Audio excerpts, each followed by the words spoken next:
कि अभी पिछले 7 सालों से जो रेप का रिकॉर्ड है वो जानने वाले रेप कर रहे हैं, अगर आप पढ़ पा रहे हो तो। मोहल्ला मना है जब तक खत्म होगा तब तक 3 से 4 लड़कियों का रेप हो चुका होगा।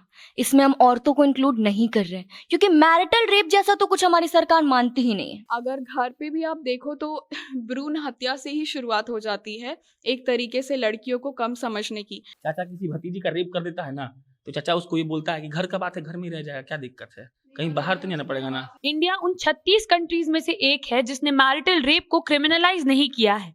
ये बात बिल्कुल नहीं मानेंगे कि जो संविधान कहता है हम उसके विपरीत जाएंगे। तो ये बात मतलब ये बात हम ये आपको देखे, हम आपको ये समझा रहे हैं कि इमोशन में आकर कोई हम डिसीजन नहीं ले सकते हैं। आज कोई फेसबुक पर लिखता है ना जस्टिस फॉर ब्लै ब्लै ब्लै, सब लिखेगा सब जस्टिस फॉर ब्लै ब्लै ब्लै। वही कल स्कूल जाएगा और लड़की का दिख रहा होगा पेट, तो सर से बोले सुनो ना दिख रहा है तुम्हारा। Rape is not a shameful secret. वो कोई शर्मनाक बात नहीं है जिसे आपको छुपाने की जरूरत है। It is a violent, very violent crime. Rape के बाद जो कैंडल निकलता है उसमें से अधिकतर लोग केवल इसी मनसा के साथ कैंडल हाथ में लेके खड़े होते हैं कि शाम को फेसबुक पे जाके लिख सके हैशटैग जस्टिस फॉर कैंडल हाथ में लिए हुए। Sex is a hype. तो अगर हम बहुत नॉर्मल इसको लेके चलते ना तो रेप खत्म नहीं होता, बहुत हद तक कम हो जाता, क्योंकि हमको पता होता कि मैंने अगर हमको सेक्स करना है तो हमको पूछना है। अगर मैं एक लड़के के साथ हंस खेल के बात कर रही हूँ तो दूसरे को ये लगता है कि शी इज इजी, इसके साथ बात करना इजी है, ये तो मतलब she won't mind. Pre assumed है कि एक औरत हर रात अपने पति के साथ फिजिकल रिलेशनशिप एस्टैब्लिश करने के लिए तैयार होती है। ऐसे में उसकी मर्जी हो या ना हो उससे कोई फर्क नहीं पड़ता है, क्योंकि वही है मियाँ बीवी के बीच की बात है तो घर की बात है, घर में ही रह जाएगी। नमस्कार, स्वागत है आपका बोलना मना है में, और आज हम बात करने वाले हैं रेप कल्चर के बारे में। इस मुद्दे के बारे में हम बात करें उससे पहले मैं आपसे अपनी नई गेस्ट को परिचित करा देती हूँ। ये है शांभवी, जो पत्रकार हैं और बम्बई में रहती हैं। रेप कल्चर हम यहाँ इसलिए लेकर आए हैं क्योंकि इंडिया में बहुत सारे आर्टिकल्स के अकॉर्डिंग एक औरत के लिए सेफ कंट्री नहीं है। सेफ ना होने की वजह यह है कि यहाँ रेप करने वाले लोगों को कुछ समझाने के बजाय औरतों को ये समझाया जाता है कि आपको किस तरीके के कपड़े पहनने हैं, आपको किस तरीके से 4 लोगों के बीच में बात करनी है और आपको किस तरीके से चलना और ढलना है। यहाँ पर मर्दों के बिहेवियर को या रेप करने वाले हर एक व्यक्ति के बिहेवियर को इतना नॉर्मलाइज कर दिया गया है कि लोग बाय डिफॉल्ट ये समझने लगे हैं कि गलतियां लड़कियों की साइड से ही है, और अगर लड़कियां अपने कपड़े, अपनी वेशभूषा और अपने चाल चलन को ठीक कर ले तो रेप शायद होना बंद ही हो जाएंगे। और एक पैटर्न फॉलो होने लगा है जिसे हम अब रेप कल्चर कहते हैं। पैटर्न क्या है आपको मैं ये समझा देती हूँ। रेप ऐसे तो बहुत कॉमन क्राइम है, हर रोज उसके केसेस आते ही रहते हैं, लेकिन बीच में कोई एक बहुत बड़ा मुद्दा आता है जो हर मीडिया हाउस को भड़का देता है। लोग कैंडल मार्चेस करने लगते हैं, मीडिया में वो खबर आग की तरह फैल जाती है, और उसके बाद हमारी सरकार आगे आकर रेप के कानूनों को और सख्त बनाने का वादा कर कर चली जाती है, और फिर सब कुछ शांत हो जाता है। फिर अचानक से कोई नया केस आता है, बहुत सालों बाद वही एग्रेशन, वही चीजें दोबारा दोहराई जाती है। सरकार फिर से एक बार अपना पुराना वादा कॉपी पेस्ट करके चली जाती है, और फिर से सब कुछ शांत हो जाता है तब तक जब तक फिर से कोई रेप उतना घिनौना, उतना गंदा ना किया जाए। तो इस मामले में आगे बात करें उससे पहले ये जान लेना जरूरी है कि इसके कितने मामले असल में सामने आते हैं। तो सृष्टि, मैं चाहती हूँ आप डिटेल से, बारीकी से एक एक चीज का डेटा हमारी ऑडियंस को दें। हर 16 मिनट एक लड़की का रेप होता है, और मतलब कि हमारा मोहल्ला मना है जब तक खत्म होगा तब तक 3 से 4 लड़कियों का रेप हो चुका होगा। इसमें हम औरतों को इंक्लूड नहीं कर रहे हैं क्योंकि मैरिटल रेप जैसा तो कुछ हमारी सरकार मानती ही नहीं है। खैर, अब डेटा पे आते हैं। सबसे ज्यादा रेप राजस्थान और उत्तर प्रदेश में होता है।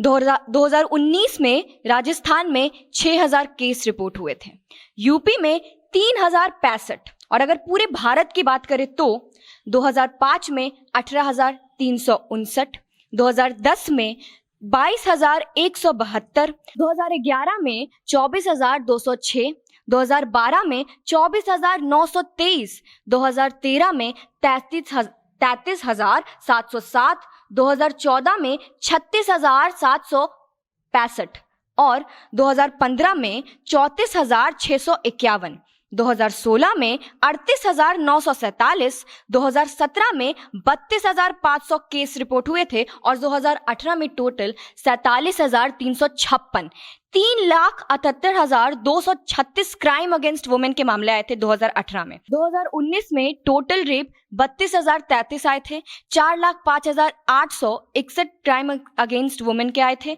और 2019 में हर दिन 88 रेप का मामला आया था रिपोर्ट के मुताबिक। अब अगर बिहार की बात करें, अब आते हैं बिहार पे।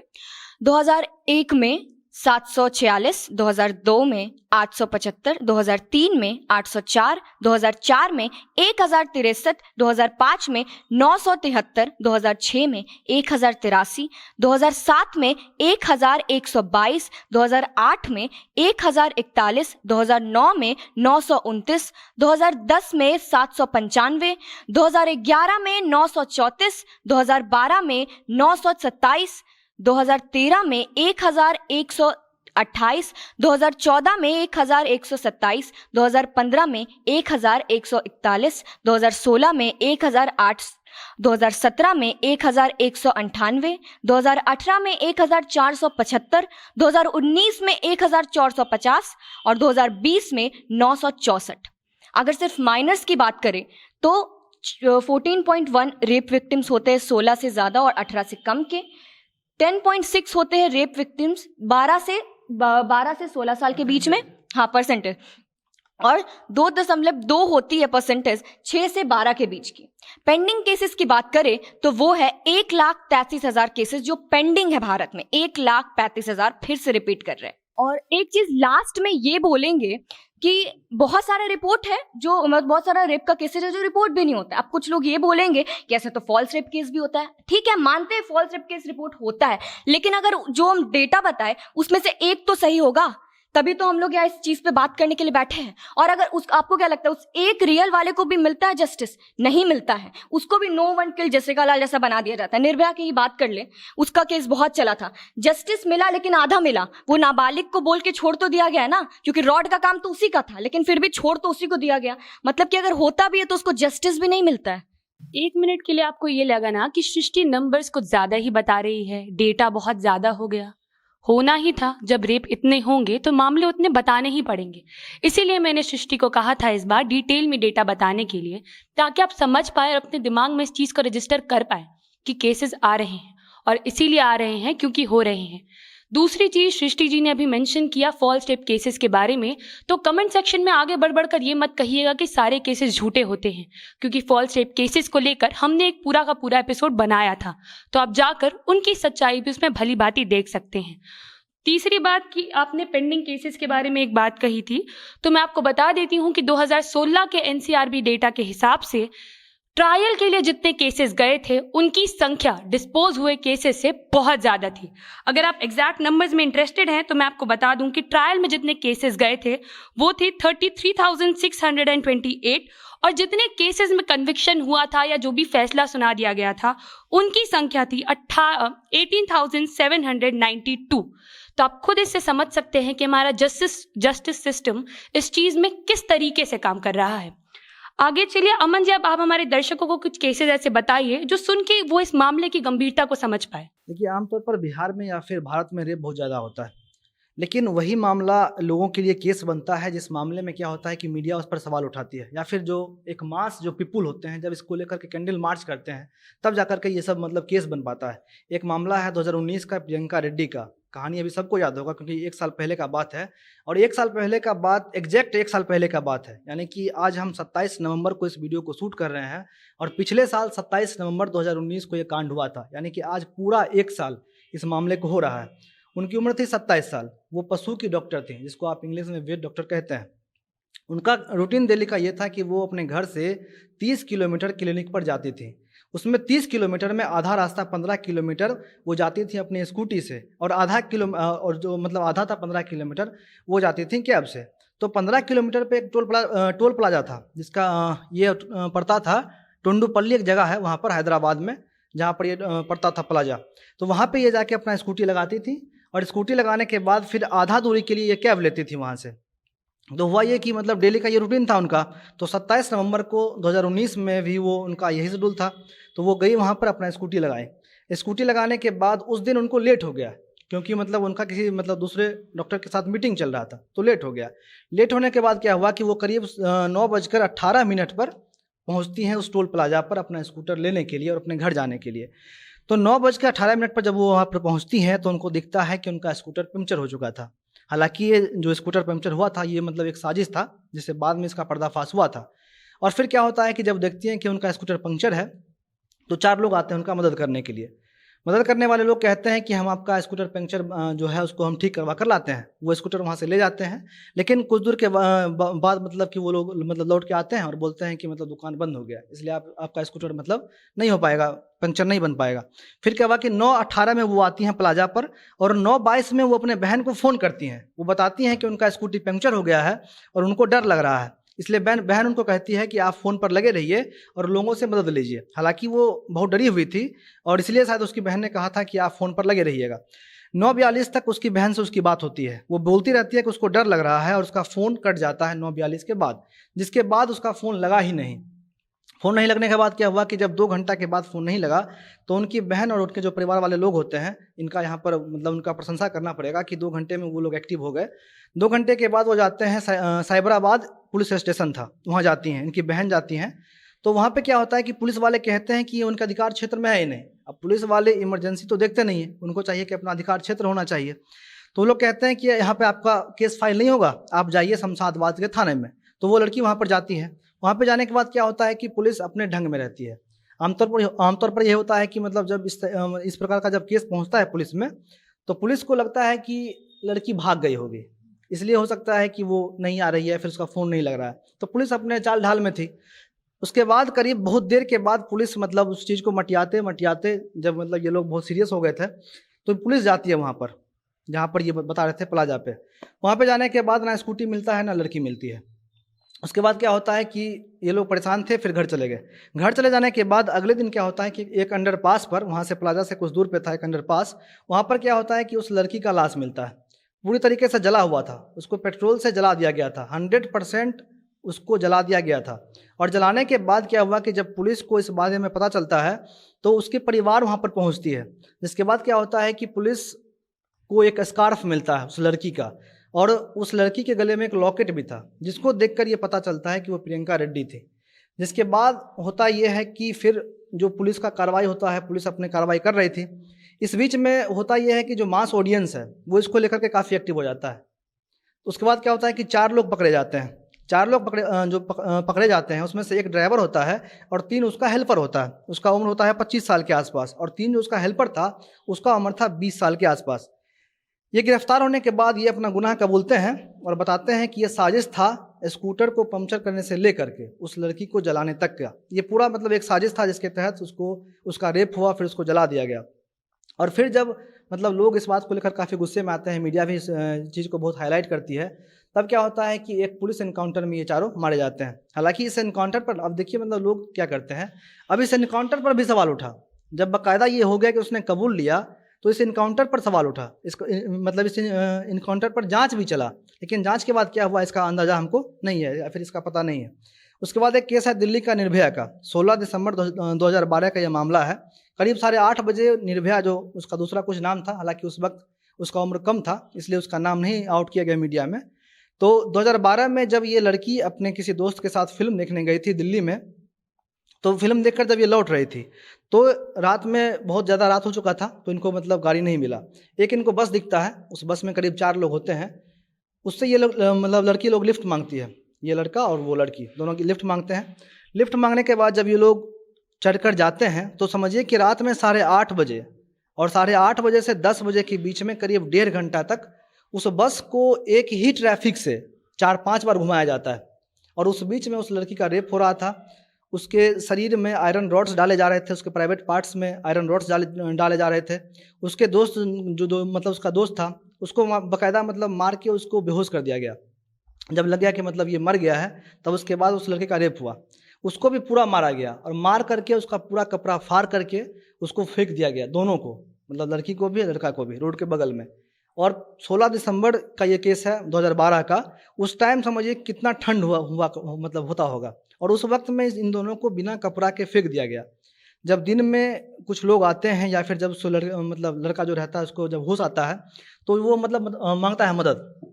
उसके बाद उसको मतलब अस्पताल ले जाते हैं लोग, और अस्पताल ले जाने के बाद जब वो दिल्ली में लोग उसको रेफर कर देते हैं तो उसको सिंगापुर ले जाते हैं लोग, मतलब प्राइवेट जेट से लड़की को सिंगापुर ले जाया गया, जहाँ पर करीब 2 हफ्ते के बाद वो लड़की मर गई।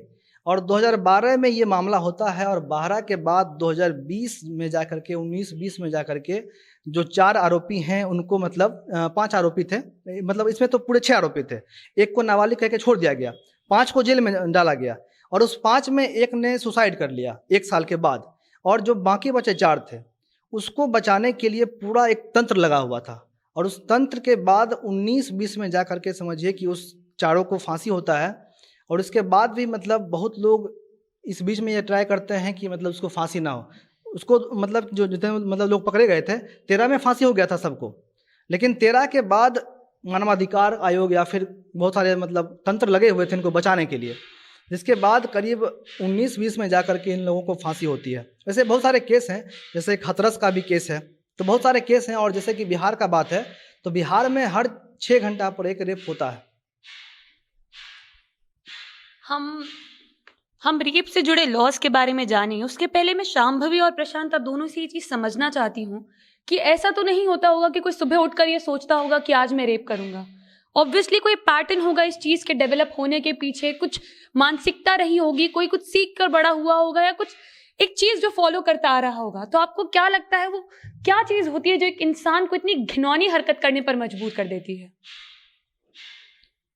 देखो, उसके पहले मैं ये बोलना चाहती हूँ कि जब भी रेप होता है तो एट लार्ज पब्लिक का और सभी लोगों का इन जनरल ये 2 चीज़ों के ऊपर वो कंक्लूड करते हैं, जिसमें से पहला ये है कि जिस लड़की ने जिसका भी रेप हुआ है या लड़कियों को क्या करना चाहिए कि उनका रेप नहीं हो, और दूसरा ये कि ऐसी कौन सी सज़ा मिलनी चाहिए जिससे कि अब कोई करने की हिम्मत ना रखे। पर ये दोनों चीज़ जड़ से इस जो ये बलात्कार का ये जो कुरीति है ये मिटने नहीं वाला है, क्योंकि अगर डेटा के हिसाब से भी जाओ तो जहाँ पे कैपिटल पनिशमेंट्स जहाँ पे मिलते हैं लोगों को, यानी कि कुछ ऐसा दर्दनाक मौत दे दिया या फिर ऐसा कुछ होता है, तो वहाँ पे ऐसा कोई डेटा प्रूव नहीं करता है कि रेप्स कम हैं।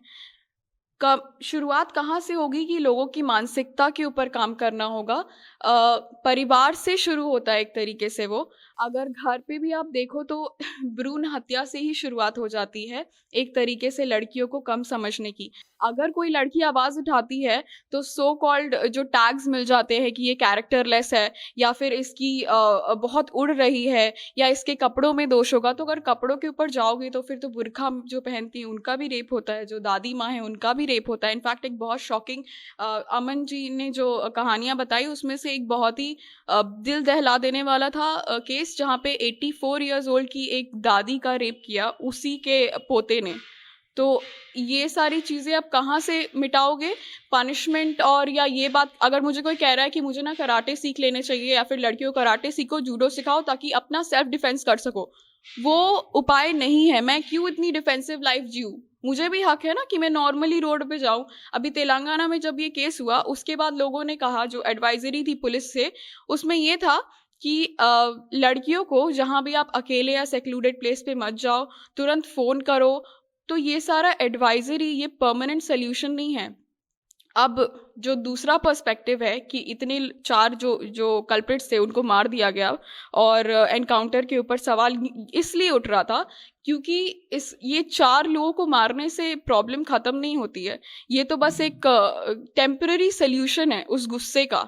उसको मिटाने के लिए साइकी को बदलना होगा, उसको मिटाने के लिए बचपन से ही गुड टच, बैड टच, उसके अलावा कंसेंट बहुत इंपॉर्टेंट है। अगर मैं एक लड़की के साथ हंस खेल के बात कर रही हूँ तो दूसरे को ये लगता है कि शी इज़ ईजी, इसके साथ बात करना ईजी है, ये तो मतलब शी वोंट माइंड। अगर मैं किसी को गले मिल रही हूँ फॉर इंस्टेंस, तो दूसरे को ये राइट नहीं है कि वो खुद से ही समझ ले।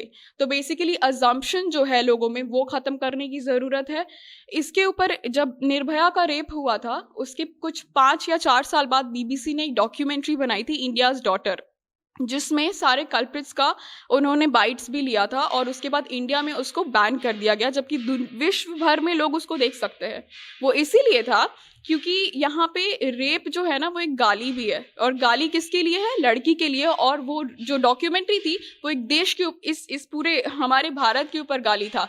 उस लड़के ने, मुकेश ने ये कहा था कि हमने जिसको भी सुनने में खराब लग रहा है उससे मैं माफ़ी चाहती हूँ, लेकिन ये सुनना भी ज़रूरी है कि उसने हाथ से उसकी अंतड़ियाँ निकाल दी लड़की की। तो आपको क्या लगता है कि ऐसे लोगों को आप जाके मतलब कुछ सज़ा भी दे दोगे तो ये क्या बदलने वाले? इसका ये मतलब नहीं कि सज़ा मत दो, बिल्कुल दो, ऐसी दो कि मतलब दिल दहल जाए, लेकिन ये कोई परमानेंट सोल्यूशन नहीं है। बचपन से ही हर चीज़ों के ऊपर खुल के बात करें। स्कूल में सेक्स एजुकेशन मतलब क्या होता है? सेक्स एजुकेशन के लिए इंडिया में लोग पॉर्न के ऊपर डिपेंड करते हैं कि हमने वो देख लिया, वो है सेक्स एजुकेशन। नहीं, उसके वो बिल्कुल भी नहीं है। जब और अगर कोई लड़का या कोई ये डिफेंड कर रहा है लड़कों को ये कहते हुए कि आप इनको पता ही नहीं है, हमारे समाज में इनको सिखाया ही नहीं गया। जब आप नेट पे जाके बाकी सारी चीज़ें सर्च कर रहे हो तो good touch, bad touch, consent, लड़कियों की क्या मर्जी है, उनके बॉडी में क्या चेंजेस है, वो सब के बारे में जानो ना। क्यों मेंस्ट्रुएशन के बारे में भी आज भी पढ़े लिखे लड़कों को नहीं पता है, जबकि आप आते कहाँ से हो?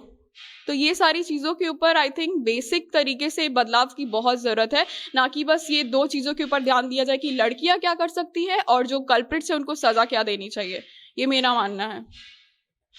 प्रशांत, आप इस पर क्या कहेंगे?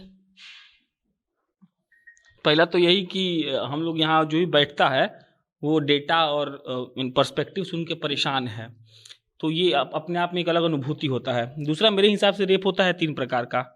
पहला होता है रेप जो एक अनपढ़ आदमी करता है, ठीक है। अनपढ़ आदमी माने कि जो आदमी बिल्कुल इलिटरेट है, ट्रक वाला हो गया, चाय वाला हो गया, कोई दुकान वाला हो गया, कोई फाइनेंशियली बहुत वीक आदमी हो गया, तो कोई लड़की जा रही है उसको पकड़ के रेप कर देगा। ये हो गया पहला कैटेगरी। दूसरा कैटेगरी होता है अमीर बाप का। फिल्म में देखते हैं वो सही में होता है कि जिस पास ऑडी होता है वो जाता है दिल्ली के सड़कों से, सही में लड़की उठा लेता है। रात को 12 बजे 2 बजे दिखी कोई लड़की कहीं से, उठा लिया। उसको पता है कि उसके बाप पास इतना पैसा है कि उसको कुछ नहीं होगा। तीसरा एक रेप होता है हवस वाला रेप। तो मतलब रेप का बहुत क्राइटेरिया है, लेकिन उस क्राइटेरिया का फुलफिलमेंट सिर्फ ये नहीं है कि आप उस पर क्या एक्शन लेके उसको रोक सके। उस क्राइटेरिया का फुलफिलमेंट सिर्फ यही है कि वो क्यों हो रहा है, और इसीलिए हो रहा है कि हम लोग लड़की को चीज़ समझते हैं। मतलब इसका मेन ये नहीं है। बाकी जो हम लोग बहुत देर से डिस्कशन कर रहे हैं उसमें से एक पॉइंट था कि सवाल उठा था गोली मार देने पर, तो मेरे हिसाब से सवाल उठाना बिल्कुल सही था। संविधान है ना, मान लीजिए कि हम रेप नहीं किए हैं, पुलिस वाला हमको अंदर लेके गया और बोला कि तुमको गोली मार देंगे, हाँ बोलो नहीं तो, और कैमरा ऑन किया और हम बोल दिए कि हाँ सर हम रेप किए हैं, क्योंकि पीछे बंदूक लगाया हुआ है ना, और वो तुम वीडियो बना लेगा और हमको लायक गोली मार देगा, तो आम लोग क्या समझेगा कि हम रेप किए हैं। तो संविधान क्यों बना है हमारा? रेप होना is a very bad thing. Rape जो कर रहा है उसको सजा मिलना चाहिए, लेकिन एज अ भारतीय नागरिक, एज अ डेमोक्रेटिक कंट्री में रहने वाले हम लोगों को कभी संविधान पे सवाल नहीं उठाना चाहिए। संविधान कहता है कि सबको एक लॉयर मिलना चाहिए, संविधान कहता है कि सबको केस लड़ने का हक है, लेकिन हाँ ये प्रोटेस्ट से, ये गोली मारने से, चाहे जो भी संभवी ने कहा उसे बिल्कुल हम सहमत हैं। इसे रेप नहीं रुक सकता है। रेप रुकने के लिए हमें उसके जड़ में जाना होगा, और जड़ यही है कि आप गौर करिएगा एक बात पर कि अभी पिछले 7 सालों से जो रेप का रिकॉर्ड है वो जानने वाले रेप कर रहे हैं। अगर आप पढ़ पा रहे हो तो 7 साल पिछले आप रिकॉर्ड निकालिए, जितना रेप हुआ है तो कम से कम 90% वही लोग हैं जो जानते हैं। 93% सोचिए। हमारे यहाँ गोपालगंज में हुआ था, चाचा ने इनके डेटा के हिसाब से 94% जो केसेस आते हैं उसमें जो अब्यूजर होता है, जो कल्प्रिट है, वो विक्टिम को जानता है। अब इसमें देखिए, अभी आपको हम समझाते हैं पूरा गंदा लहजा में, ठीक है। क्या होता है, जो good touch but bad touch का बात है, मास्टर साहब पढ़ाने आते हैं, लड़की 10वां में होती है। 10वां माने क्या, उम्र होता है 16 साल। उस वक्त लड़की एडोलेसेंस एज में मतलब निखर रही होती है, मास्टर साहब उसको छूते हैं। अगर उसी लड़की या उसी लड़का को ये बताया गया होता कि कहीं छूने पे मालूम चल जाता है ना कि इनका वाइब क्या है, तो नहीं बताया जाता है। तो ये हमारा दोष है, मतलब माँ बाप का, सोसाइटी का, समाज का। अब दूसरा पक्ष इस पे आ जाइए। दूसरा पक्ष साफ साफ गंदगी से भरा हुआ यही है कि जो जानते हैं वो करते हैं ना, इसमें कहीं नहीं उनका मतलब जो नहीं होता है कि एक एथिक्स हमारा बहुत ज्यादा भारत में उफान मार रहा है, संस्कार टाइप का। तो वो संस्कार ही ऐसा है, उनको पता है कि मतलब हम तो सुने हैं, टू बी वेरी ऑनेस्ट, कई बार हम मतलब ये इससे थ्रू आए हैं कि घर का बात तो घर में रह जाता है। चाचा किसी भतीजी का रेप कर देता है ना, तो चाचा उसको ये बोलता है कि घर का बात है, घर में रह जाएगा, क्या दिक्कत है, कहीं बाहर तो नहीं आना पड़ेगा ना। संस्कारहीन भी कहा जाता है, लोग नहीं मानते। मेरा मानना ऐसा है ना कि जो संस्कार के जो पुल ये लोग बांधते हैं वो सारे वही कैटेगरी में आते हैं ना जिनमें संस्कार असल में उनमें कम है। क्योंकि संस्कार के ऊपर सवाल आप तभी उठाएंगे जब आप इनसिक्योर हैं इस चीज को लेके। एग्जैक्टली, मतलब होता क्या है ना कि लोगों का ये माइंडसेट हो चुका है कि नहीं होता है कि मतलब ऐसे माइंडसेट है कि अगर कोई लड़का रोता है तो लोग नहीं बोलता है कि तुम लड़की हो क्या कि रो रहे हो, वैसे ही एक माइंडसेट अगर कोई लड़की बोल देना कि हमको कोई छेड़ा तो सट से बोलता है तुम अपने दिमाग लगाई होगी कुछ, वो थोड़ा कुछ कर सकता है। तो बहुत डिफरेंट पर्सपेक्टिव है इसका। अब आपने संविधान की बात की थी, तो चलिए मोहित आप हमें बता दीजिए कि रेप को लेकर हमारी कंट्री में क्या क्या कानून है। अगर हम ज़्यादा डीपली जाएंगे तो बहुत सारे कानून आ जाएंगे, लेकिन फिलहाल हम ऊपर ऊपर जो अभी देश में प्रभावी हैं खास तौर पर उनके बारे में जिक्र कर लेते हैं। इन्होंने अभी केस सुनाया था हमें निर्भया वाला 2012 में दिसंबर में जो हुआ था। उसके बाद से 2013 में आपराधिक कानून अधिनियम जो कि संशोधित करके 2013 में पारित किया गया था। इसमें बहुत सारे जो हमारे नियम थे पहले से उनको और कठोर किया गया था। जैसे कि अगर कोई गैंगरेप होता है तो पहले 10 साल का सजा इसमें दिया जाता था, मुकर्रर था, उसको बढ़ा के किया गया कि आजीवन कारावास। इसी में पहली बार इस चीज़ का जिक्र किया गया कि अगर रेप के दौरान या रेप के बाद लड़की जो पीड़िता है अगर वो मर जाती है या फिर उस अवस्था में पहुंच जाती है, ऐसी स्थिति में उसे मृत्युदंड का प्रावधान है, मृत्युदंड उसे दिया जाएगा। इसके अलावा ये पहला अधिनियम था जो संशोधित करके बना जिसमें इन सारी चीज़ों का जिक्र था कि कोई लड़का किसी लड़की को घूर रहा है तो अपराध है, कोई लड़का किसी लड़की का पीछा कर रहा है तो अपराध है। मतलब जो गुड टच बैड टच का भी बात हो रहा था, इन सारी चीज़ों का इसमें जिक्र था। इसमें बाकायदा दिया गया था कि अगर कोई सांकेतिक तौर पे भी कुछ अभद्र इशारे कर रहा है तो भी जुर्म है। इन सारी चीज़ों के लिए अलग अलग इसमें जिक्र किया गया था। उसके बाद से 2018 में जम्मू कश्मीर में कठुआ में एक रेप का केस आया था, आप सबको याद होगा। इसके बाद से फिर उस समय देश में पूरा माहौल गर्म था, तो इसी समय जो एक नहीं पॉस्को तो 2012 में आ चुका था, इसमें संशोधित किया गया, इसको और अधिक कठोर किया गया। इसमें जिक्र किया गया कि 12 वर्ष से कम की उम्र के साथ लड़की के साथ अगर रेप किया जा रहा है तो उसमें मृत्युदंड दिया जाएगा, जो भी आरोपी है उसे डेथ पेनल्टी दिया जाएगा। इसमें आईपीसी में एक नया प्रावधान भी जोड़ा गया। इसी कानून के तहत आईपीसी का जो धारा था उसमें एक नया कानून भी जोड़ा गया। उसमें कहा गया कि अगर 16 वर्ष से कम की आयु की लड़की है जिसके साथ रेप होता है तो उसमें 20 वर्ष की न्यूनतम सजा होगी। जो न्यूनतम सजा होगा वो 20 वर्ष और अधिकतम जो हो सकता है वो कारावास, बशर्ते हमारे 2013 का कानून याद रखना होगा कि अगर वो मृत अवस्था में ना पाई गई हो या फिर उसकी मृत्यु ना हो तब उसे उम्र कैद में हम छोड़ देंगे, ये हमारा कानून कहता है। अगर ऐसा कोई अवस्था होता है तो घिनौना कार्य होता है तो उसमें मृत्यु हमें दिया जाता है। और पॉस्को एक्ट बेसिकली बच्चों को संरक्षित करने के लिए बनाया गया था और इसको और अधिक मजबूत भी किया गया। तो यही हमारे देश का कानून है और इसी पर हम चलते भी हैं। इसके अलावा अगर हम बात करेंगे तो 1800 से ही इस देश में रेप को लेके कानून बने हैं, चल रहे हैं, लेकिन वो सब पुराने हो गए थे और हमने उसमें संशोधित करके सारे नए कानून बनाए हैं। अब जब बात हम लॉस की करते हैं तो लूप होल साथ में ही आते हैं। तो सबसे पहली चीज़ तो जो मोहित ने खुद ही हमें बताया कि अगर एक लड़की मरी हुई अवस्था में नहीं है या फिर अगर वो मरी हुई नहीं है तो फिर जो मुजरिम होता है उसे जेल की ही सज़ा सुनाई जाती है। India is one of the countries जिसमें किसी को फांसी की सज़ा देना एकदम लास्ट स्टेप कन्विक्शन माना जाता है। और अगर आप डेटा निकाल के देखेंगे कि पिछले 15 सालों में ऐसे रेप के कितने कल्प्रिट्स हैं जिन्हें फांसी की सज़ा सुनाई गई है, तो वो इतना कम है वो आंकड़ा कि आप उसे उंगलियों पर गिन सकते हैं। और रेप के कितने केसेस आते हैं वो सृष्टि थोड़ी देर पहले बता ही रही थी। और दूसरी चीज तो ये कि मैरिटल रेप को हमारी कंट्री मानती ही नहीं है कि वो गुनाह है। इंडिया उन 36 कंट्रीज में से एक है जिसने मैरिटल रेप को क्रिमिनलाइज नहीं किया है। और इसमें सबसे दिलचस्प बात ये है हमारे लॉ मेकर्स का माइंडसेट, क्योंकि जो डिस्कशंस हुए हैं इसे लेकर तो उनके अकॉर्डिंग हमारे लॉ मेकर्स ये मानते हैं कि जो मैरिज कॉन्ट्रैक्ट होता है उसमें ये प्री अज्यूम्ड है कि एक औरत हर रात अपने पति के साथ फिजिकल रिलेशनशिप एस्टैब्लिश करने के लिए तैयार होती है। ऐसे में उसकी मर्जी हो या ना हो उससे कोई फर्क नहीं पड़ता है, क्योंकि वही है मियाँ बीवी के बीच की बात है तो घर की बात है घर में ही रह जाएगी। तो ये जो घर की बात घर में ही रह जाएगी वाला जो फ्रेज है उसे हमारा कानून खुद ही सपोर्ट कर रहा है। एक और चीज मैं आपको बताती हूँ जो बड़ी दिलचस्प है। मैरिटल रेप को क्रिमिनलाइज करने के लिए क्या कहा गया था कि अगर वो जो पत्नी है उसकी उम्र 15 वर्ष से कम है या वो 15 वर्ष से कम की है तब उसे रेप माना जाएगा। अब आप ये चीज समझिए, शादी करने की उम्र 18 साल और पत्नी का रेप हो रहा है उससे कम की उम्र 15 साल, तो वो 15 से 18 साल के बीच की जो लड़कियां थी ना वो कहीं स्ट्रगल कर रही थी। तो हमारे उस लॉ को भी फिर अमेंड किया गया था और फिर आया था कि नहीं मैरिटल रेप होगा अगर 18 साल से कम की उम्र है। तो मतलब अगर आप 18 साल से बड़ी हैं और अगर आपका पति आपका रेप कर रहा है तो माफ करिएगा कानून आपको बचाने के लिए वहां तैयार नहीं बैठा हुआ है। चलिए इसी पे मेरा एक सवाल है आप लोगों से जो मैं जानना चाहती हूँ कि अक्सर जब बड़े बड़े केसेस आते हैं, जैसे निर्भया का केस आया था, प्रियंका रेड्डी का केस आया था, तो पब्लिक बड़ी अग्रेसिव हो जाती है। तो इंस्टेंट होता है ना कि जो कल्प्रिट्स है उन्हें सजा दो, ये सारी चीजें। सॉरी, ये कंटिन्यू करने से पहले मैं एक और बहुत इंपॉर्टेंट पॉइंट ऐड करना चाहती हूँ। हमारे ये जो कानून ये सजा सुनाता है इतने साल के कारावास की, अब देखिए उसमें भी बहुत बड़ी प्रॉब्लम है। प्रॉब्लम ये है कि जब आप जेल के अंदर होते हैं आपके पास पूरी पावर है, आप हायर कोर्ट्स में अपील कर सकते हैं अपनी बाइज्जत बरी होने के लिए। जैसा आप बता रहे थे, निर्भया का केस हुआ था 2012 में, वो कल्प्रिट सबको पता था गुनाह उन्होंने किया है, पूरी दुनिया जानती थी। एग्जीक्यूशन कब हुआ है? क्यों? क्योंकि वो अपील करते गए और हमारे कानून बनाने वाले, उनके लिए केस लड़ने वाले, उनके लिए बचाव की अपील करने वाले हर इंसान जानता था कि वो रेपिस्ट हैं, उन्होंने गुनाह किया है।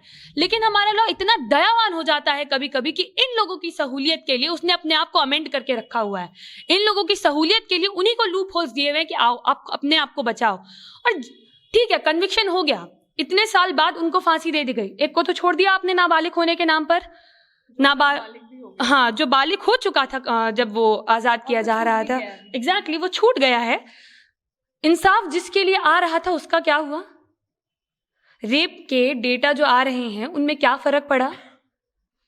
आपके सामने है नंबर्स, आप खुद जानते हैं कोई फर्क नहीं पड़ा है। बस होता क्या है, केस आता है, केस टलता चला जाता है। और ये जो केस टालने वाली बात है ना, हमारी जुडिशरी सिस्टम यहाँ पे कहीं कहीं वीक पड़ जाती है कि हमारे पास शायद उतने जजेस नहीं है, उतने कोर्ट्स नहीं है कि जितने केसेस हमारे पास आ रहे हैं उतने केसेस को हम डील कर पाए।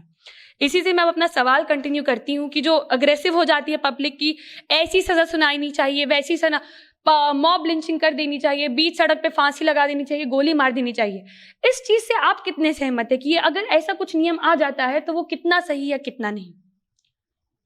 पहला तो फिर वही बात है, हम आपको बहुत पॉलिटिकली करेक्ट करना चाहेंगे यहाँ पे कि उस वक्त नियम था कि नाबालिग को छोड़ दिया जाएगा। हम इमोशन में आकर नहीं कह सकते हैं कि कानून गलत है। मान लीजिए कि हमको कोई आके थप्पड़ मार दिया, हम जाके पुलिस को बोलेंगे हमको थप्पड़ मारा है, पुलिस जाके बोले गोली मार दो उसको, पुलिस पहले FIR लॉन्च करेगा। आप कितना भी गुस्सा होइए, देखिए जो मतलब हमारा कानून है, इस बात से हम बिल्कुल सहमत है कि हमारे पास फास्ट ट्रैक कोर्ट नहीं है। आप कहिए, हम मानेंगे। हम इस बात से सहमत है कि हमारे पास नंबर ऑफ जजेस बहुत कम है, हम मानेंगे। ये बात बिल्कुल नहीं मानेंगे कि जो संविधान कहता है हम उसके विपरीत जाएंगे। तो ये बात मतलब ये बात हम ये आपको देखिए, हम आपको ये समझा रहे हैं कि इमोशन में आकर कोई हम डिसीजन नहीं ले सकते हैं। और इसी से जवाब आपको हम दे रहे हैं कि हम कभी भी, मेरा पर्सनल व्यू है, हम कभी भी ये नहीं सोचेंगे कि किसी भी रेपिस्ट को अगर प्रूफ हो जाने के बाद भी, अगर माने कि सऊदी का नियम ही है कि गोली मार दो तो मार दो, लेकिन बिना किसी कन्विक्शन के। और आप मानिए, अच्छा एक बात सोचिए आप, टेक्नोलॉजी बढ़ा तो लोग, जब टेक्नोलॉजी नया आए थे तो लोग क्या बोले थे? प्रधानमंत्री साहब जब थे, जब कंप्यूटर आया तो राजीव गांधी क्या बोले कि जिंदगी आसान होगा। जिंदगी मुश्किल भी हुआ है कंप्यूटर के चलते, नेट के चलते मुश्किल भी हुआ है कि नहीं? कितना फ्रॉड, पहले ATM को तोड़ना पड़ता था, अब खाली CV भी डालना है, जान लेगा कोई CV भी डालेगा आपका निकाल लेगा 2 लाख, 1 मिनट लगता है निकालने में। पहले तो ATM तोड़ने में 20 मिनट लगता था। तो वैसे ही 781 केस आप खुद बोली हैं 2001 में आया था बिहार में, अभी 1800 आ रहा है ना। तो ये इसका मतलब ये नहीं कि आप आए और किसी को लटका दिए। इसका मतलब ये हुआ कि जब तक आप कानून के दायरे में रख के जो करना है करिए, और अगर सही में चेंज करना है तो आप उन लड़के के, उस समाज के मेंटेलिटी को चेंज करिए, तब सब कुछ बदल जाएगा।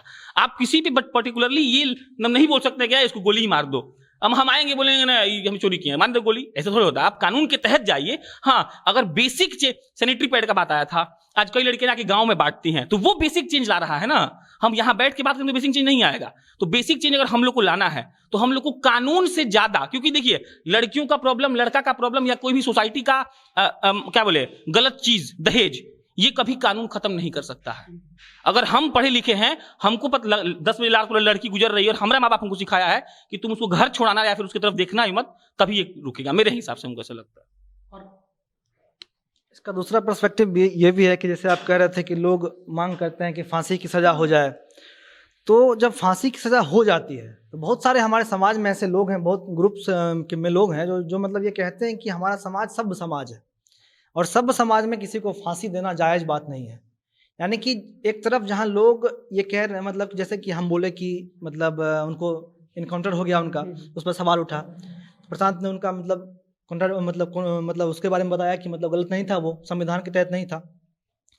तो कहने का मतलब ये है कि फांसी हो जाने के बाद भी हमारे समाज में बहुत सारे ऐसे लोग हैं जो कहते हैं कि सब समाज में फांसी की कोई जगह है ही नहीं। तो कहीं ना कहीं लोगों की मेंटलिटी ही खुद में जो है सो वो एक दूसरे से लड़ रहे हैं। एक और बात ऐड करेंगे, अमन प्लीज, हमको बहुत जल्दी फिर अंदर से हुआ है। सबसे ज्यादा दोषी लोग हैं, सबसे ज्यादा दोषी लड़के, लड़कियां, माए बाप, चाचा, बूढ़ा, बूढ़ा सब दोषी है। कौन छेड़ता है जी लड़की को? हमरे से लड़का छेड़ता होगा ना। हम यहाँ बैठ के भाषण दे रहे हैं, अबे लड़की का रेप होगा लेके चल जाए कैंडल, छेड़ता कौन है? हमारा कोई भाई छेड़ता होगा, हमारा कोई कजिन छेड़ता होगा। तो सबसे सब मतलब पता है हम लोग भेड़ चाल है। आज कोई फेसबुक पर लिखता है ना जस्टिस फॉर ब्लै ब्लै ब्लै, सब लिखेगा सब जस्टिस फॉर ब्लै ब्लै ब्लै। वही कल स्कूल जाएगा और लड़की का दिख रहा होगा पेट, तो सर बोले सुनो ना दिख रहा है तुम्हारा। तो सबसे बड़ा गधा हम लोग, मतलब इसमें समाज जो है ना, समाज क्या है? लिच्चड़ है। समाज को एक भेड़ चाल चाहिए। सब अभी किसान का प्रोटेस्ट हो रहा है, अबे मीडिया बोल देगा ना कि ये सब पाकिस्तान जिंदाबाद बोल रहा था, सब अभी देखिएगा बीजेपी वाला चिल्लाएगा सब ये सब खालिस्तानी है, अभी सबको सद्भावना है। तो हम लोग जो पब्लिक है ना, मास की बात कर रहे हैं हम मास चाहते ही नहीं है कि लड़कियां सुरक्षित रहे। हम मास में लिच्चड़ हो चुके हैं, हमारे पास संस्कार नहीं है। अभी कोई कैंडल लेके चल जाएगा ना अभी कारगिल चौक पे, हम लोग देखिएगा जाएंगे और कल भूल जाएंगे। और कल कोई लड़की आएगी और आके बोल दे कि सर हमको पीरियड हुआ है, पैड ला दीजिए, तो झट से मुंह सिकोड़ लीजिएगा आप। तो समाज असली दिक्कत तो समाज है, हमको तो कानून से कोई दिक्कत नहीं, समाज दिक्कत है।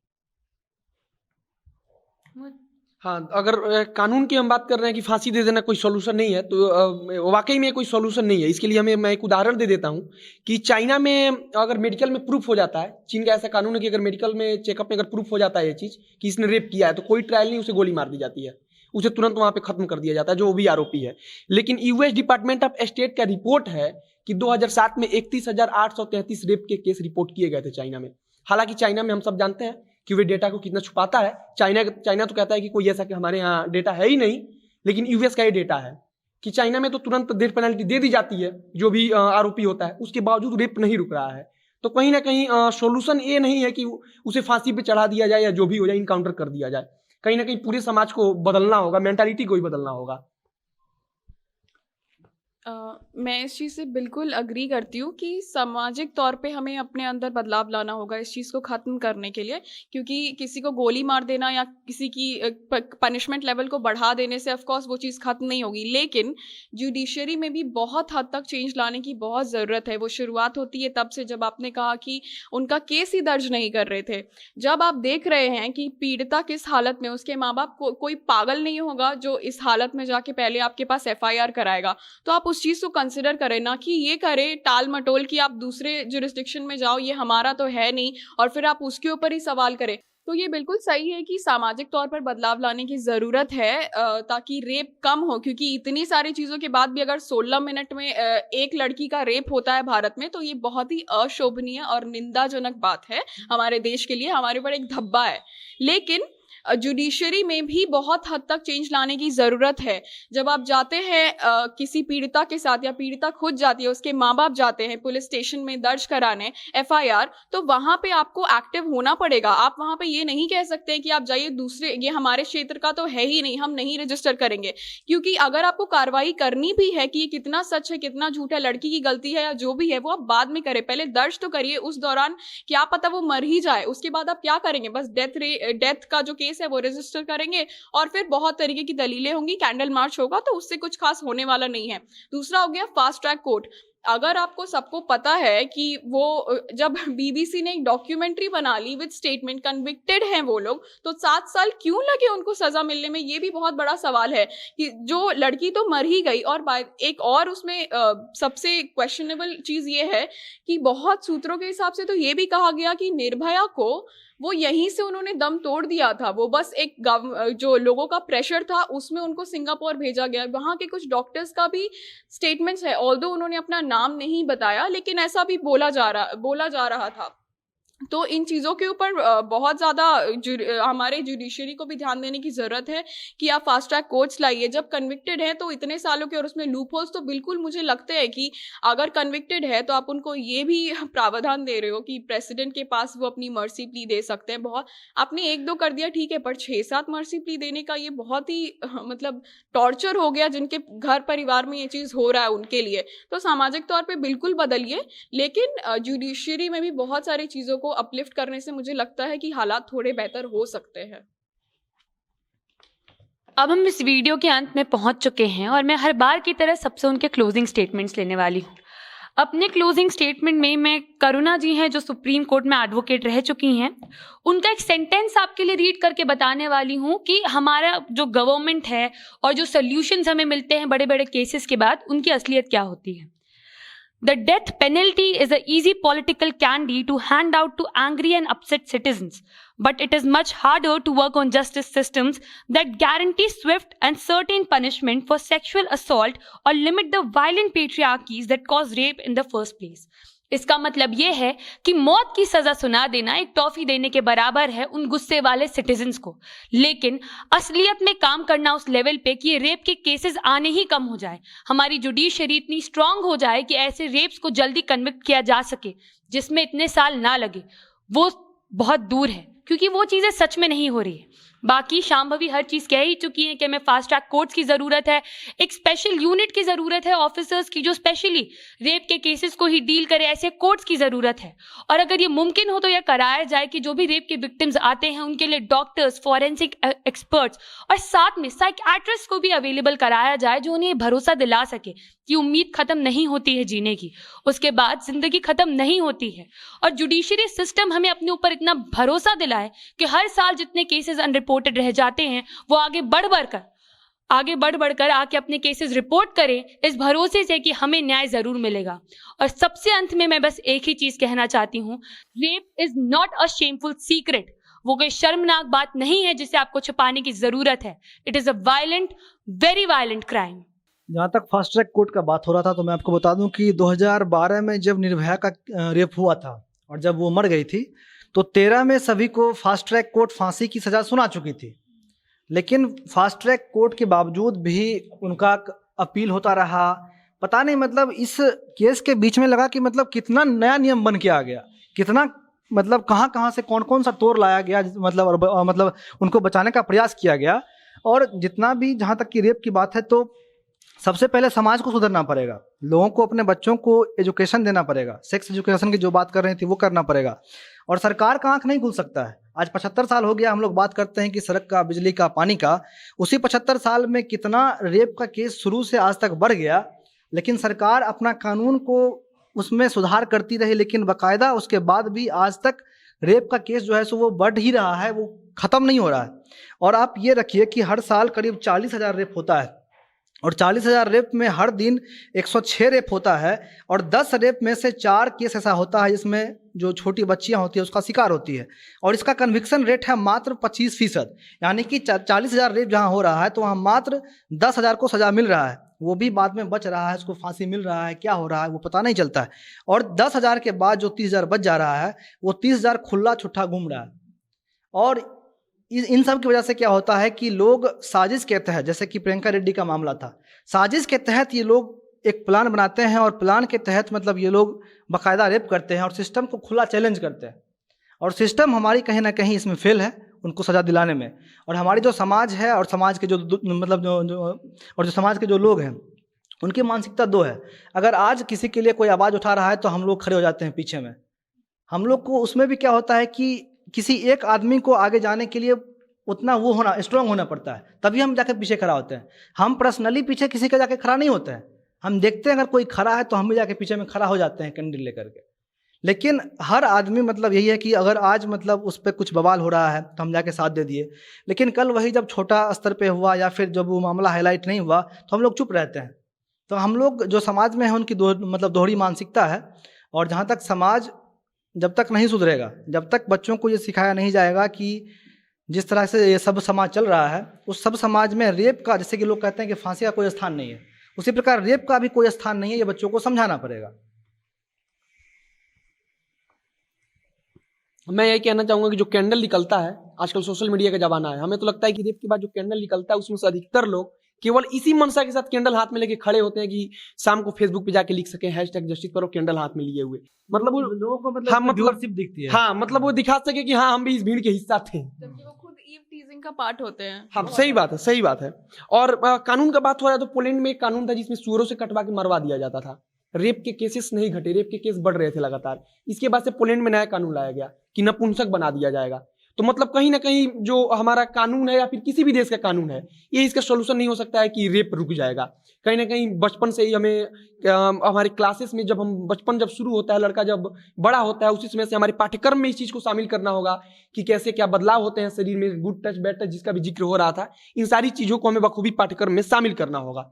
इसके अलावा सबसे बड़ी चीज़ की जो हमारे सामाजिक संस्कार हैं हमारे घर से जो मिलते हैं, इसका भी बहुत बड़ा रोल होता है, बहुत ही महत्वपूर्ण पार्ट होता है इसका हमारे ज़िंदगी में।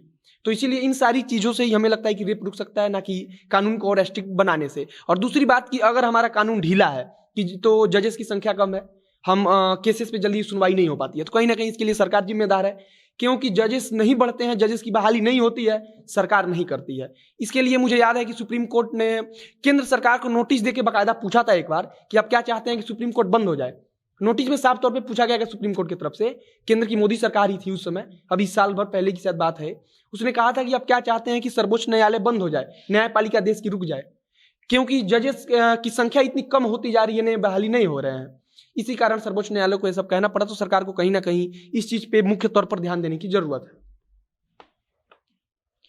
है। सभी ने बता दिया कि क्या हमें करना चाहिए कि रेप ना हो, और जब रेप हो जाता है, क्योंकि रेप तो हो ही रहा है, तो उसके बाद की भी बहुत सारी चीज़ें हैं जिस पे हमें ध्यान देना होगा। जैसे कि जब एक लड़की का रेप होता है तो आप एज अ सोसाइटी उसको ये मत एहसास कराइए कि उसकी कोई गलती है या उसका कोई गुनाह है, आप उसको उसी तरीके से एक्सेप्ट करें, क्योंकि जो ट्रॉमा उसके अंदर है, उस ट्रॉमा के तहत बहुत सारी चीज़ें होती हैं। उनको अपने शरीर से ही घृणा होने लगती है, उनको लगता है मेरी ही गलती थी, मैंने ही कुछ गलत कर दिया होगा कि ये सब हो गया। यहाँ तक कि उनको अच्छे लोगों पे भी विश्वास नहीं होता है। उस चीज़ का आप ही ने उनको हक दिया है ये करके कि तुम्हारा तो रेप हो गया, अब तुम्हारा कुछ नहीं हो सकता है। तो वो उन विक्टिम्स के लिए कम से कम आप इतना तो कर ही सकते हैं कि आप उनको बिल्कुल अपनाएं, क्योंकि उनकी कोई गलती नहीं है, वो गलती आप लोगों की है। जो जहाँ पे आप अपने बच्चों को, अपने लड़कों को, या लड़कों का भी रेप होता है, जिसने भी रेप किया है उसको आप उस तरीके से, क्योंकि रेप ओवरनाइट, जैसा कि सौम्या ने कहा था, अचानक से नहीं हो जाता है, उसके बहुत सारे लक्षण होते हैं। प्रशांत ने बताया कि किस तरीके के मानसिकता से लोग रेप करते हैं, किस तरीके के लोग होते हैं। किसी ने ईव टीजिंग कर दी, वहीं पे रोको। किसी ने किसी लड़की के ऊपर अभद्र तरीके का कमेंट कर दिया, वहीं पे रोको। और अगर कोई पिक्चर्स डाल रही हैं ऑनलाइन, उनके फोटोज पे जाके कमेंट करना। ऐसे कितने लोग हैं जो एक स्क्रीन के पीछे छुपकर बहुत कुछ बोलते हैं। वो सारे सिम्टम्स हैं, आप पोटेंशियल रेपर्स हैं फिर एक तरीके से। तो वो सारी चीज़ों में बदलाव लाने की बहुत ज़रूरत है। और लास्ट में मैं यही कहूँगी कि हमारा समाज एक तरीके से टॉर्चर जो पीड़िता के ऊपर हुआ है वो भूल जाता है ऑनर की आड़ में। उनको लगता है हमारी इज्जत चली गई। तो इज्जत के ऊपर ध्यान मत दीजिए, ध्यान दीजिए कि जो ट्रॉमा है उसको ख़त्म कैसे किया जाए और आगे के लोगों पर वो ट्रॉमा जाए नहीं और वो टॉर्चर हो ना। बस यही बोलेंगे कि चीज़ों को नॉर्मलाइज करने का बहुत ज़रूरत है। जैसे आप कहीं भी देख लो, माँ बाप शुरू से यही चाहता है कि हमारा बेटा बॉयज़ हॉस्टल में जाए, बॉयज़ स्कूल में जाए, हमारी बेटी सिर्फ गर्ल्स स्कूल में जाए, गर्ल्स कॉलेज में जाए, लड़कों से ना मिले। अब एक बात बताइए, जो जिंदगी भर कभी लड़की नहीं देखा है वो तो हवा बनाएगा ना लड़की को। अगर चीज़ों को शुरू से ही नॉर्मलाइज कर दिया जाए कि भाई वो लड़की होती है, मतलब लड़कियों का भी वैसे ही मन होता है, लड़कों का भी वैसे ही मन होता है, तो वहाँ वो कहाँ से कुछ होगा। चीज़ों को नॉर्मलाइज करने का बहुत ज़रूरत है। और दूसरा चीज़, लड़का लोग ये समझ के रखता है कि लड़की दो टाइप की होती है, या तो देवी या तो एकदम इजी। नहीं, लड़की भी नॉर्मल ही होती है, हम आप लोग की तरह ही होते हैं। उसका भी मन करता है कि कभी वो ना है, उसका ही मन करता है कि वो छोटा कपड़ा पहन के कंफर्टेबल फील करके बैठे, उसका ही मन करता है कि वो कुछ भी करे। उसको भी देवी की तरह मतलब उसको भी नॉर्मल इंसान समझो। और यही बात कि नॉर्मलाइज करो चीज़ों को, उस चीज़ का हवा मत बनाओ। ये चीज़ मैं इसमें ऐड करना चाहूँगी, ये छुपा छुपी के चक्कर में ही इंडिया में सेक्स इतना बड़ा टैबू है।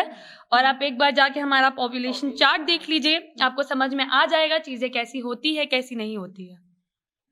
बस यही कि चीज़ों को नॉर्मलाइज करने का ज़रूरत है। शुरू से भेजो, लड़कियों के साथ बताओ कि जैसे लड़कों लोग को होता है ना जानने का कि लड़की क्या करती है, क्या होता है, उन लोगों को कैसा है, वैसे ही लड़कियों को भी होता है कि लड़का के अंदर क्या है, वो कैसा है, इस चीज़ को जानने का इच्छा। तो चीज़ों को नॉर्मलाइज करो।